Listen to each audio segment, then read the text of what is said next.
Welcome on TSC यानी दर्शन classes पर एक बार फिर से आपका बहुत बहुत स्वागत है। आज हम ट्रांसिटिव वर्ब और इंट्रांसिटिव वर्ब के बारे में पढ़ेंगे। ट्रांसिटिव वर्ब किसे कहते हैं बेटा? ऐसे वर्ब जिन्हें ऑब्जेक्ट की जरूरत होती है। ऐसे वर्ब जिन्हें ऑब्जेक्ट की जरूरत होती है। तो वर्ब तो आप जानते हैं, वर्ब मतलब क्रिया और ऑब्जेक्ट मतलब कर्म, इतना बात आप जानते हैं। ट्रांसिटिव वर्ब का हिंदी क्या होता है? सकर्मक क्रिया। सकर्मक क्रिया मतलब क्या होता है? कर्म इसमें साथ में हो, यानी साथ में, जिसमें कर्म हो यानी जिसमें ऑब्जेक्ट हो, उसे हम ट्रांसिटिव वर्ब कहेंगे। कैसे कहेंगे, क्या फॉर्मेट है, इसके लिए हमें एक सेंटेंस देखना पड़ेगा। जैसे अगर मैं आपसे कहूं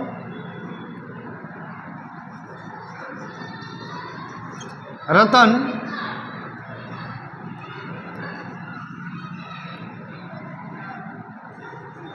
ईट एन एप्पल, तो जो ईट है, जो वर्ब है, क्या इसने अपने साथ ऑब्जेक्ट लिया हुआ है? आप कहेंगे हाँ सर, एप्पल को लिया हुआ है। हम केवल अगर रतन ईट लिख देंगे, रतन खाता है, क्या खाता है ये तो हमें नहीं पता चल रहा है, ठीक है ना। तो जहां पर ये ऑब्जेक्ट साथ में लेके होगा, रतन ईट्स एन एप्पल, यहां पर ये ट्रांसिटिव वर्ब कहलाएगा।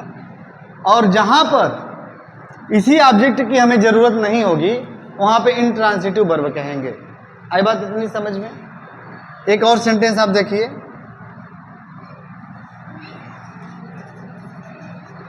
मोहन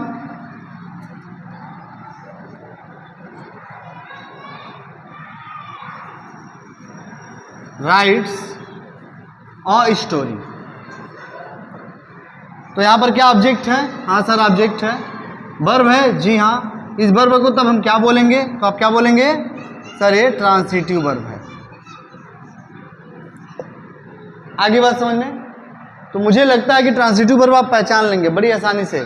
जिस सेंटेंस में ऑब्जेक्ट है और वहां पे वर्ब है, वहां पर आप कहेंगे सर यह ट्रांसिटिव वर्ब है। आगे इतनी बात समझ में?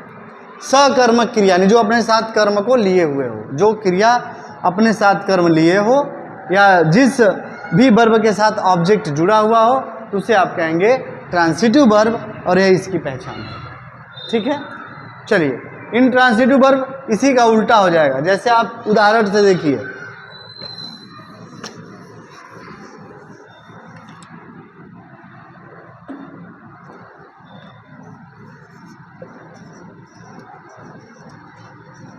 बर्ड्स फ्लाई, पूरा सेंटेंस हो गया खत्म। चिड़िया चिड़िया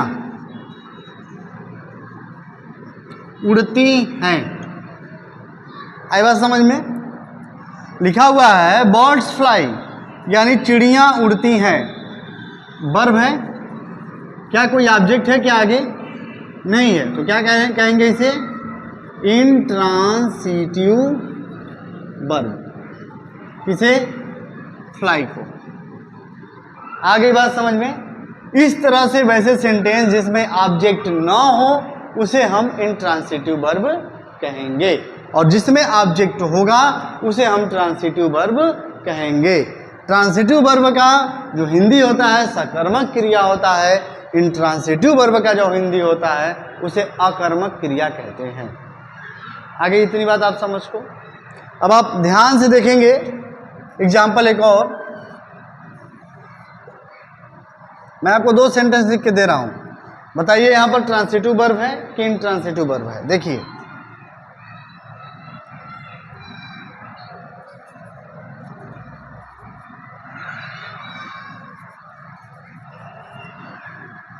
गर्ल्स प्ले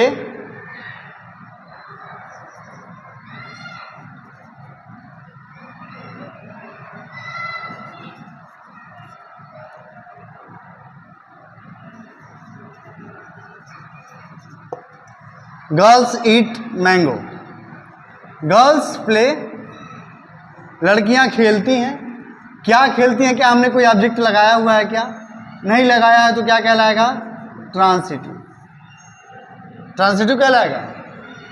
नहीं ना, यही आपको ध्यान देना है। इसे क्या बोलेंगे? इंट्रांसिटिव। क्या बोलेंगे बेटा? इंट्रांसिटिव, क्योंकि इसमें ऑब्जेक्ट नहीं है, और जिसमें ऑब्जेक्ट साफ साफ दिख गया इसे हम क्या बोलेंगे? ट्रांसिटिव बोलेंगे। चलिए, आपको होमवर्क के लिए यहाँ पर कम से कम 10 सेंटेंस दे दिया जा रहा है, इसे आप बनाकर और सबमिट करिएगा।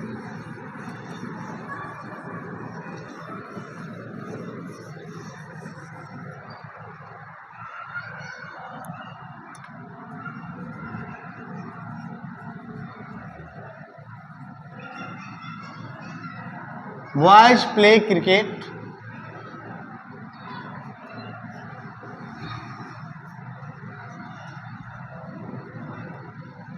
They are going.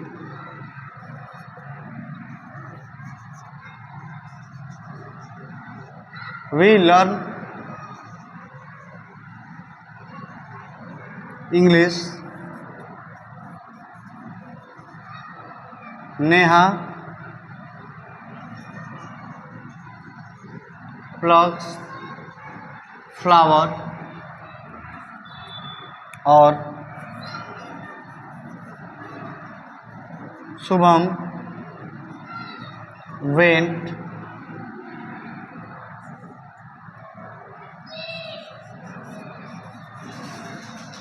my brother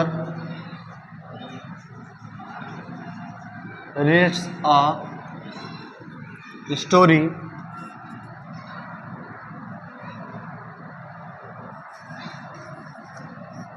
or they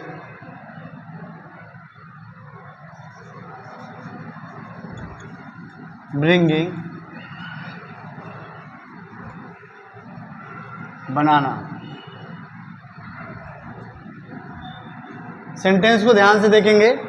पहला सेंटेंस कह रहा है बॉयज प्ले क्रिकेट, दूसरा सेंटेंस है they are going, third number we learn English, number 4 Neha plugs flower, number 5 Shubham went, number 6 my brother reads a story, number 7 are they bringing banana. इसमें आप English को जो है, चूंकि प्रॉपर नाउन है, capital letter कर लीजिए, ठीक है ना। बाकी आज का क्लास कैसा रहा? क्या आपको ट्रांसिटिव वर्ब और इंट्रांसिटिव वर्ब के बारे में समझ में आया कि नहीं आया? दोनों चीज़ आप कमेंट बॉक्स में ज़रूर लिखिएगा और एक्सरसाइज करके सबमिट कीजिए। बाकी देखते रहिए दर्शन क्लासेस। बहुत बहुत धन्यवाद।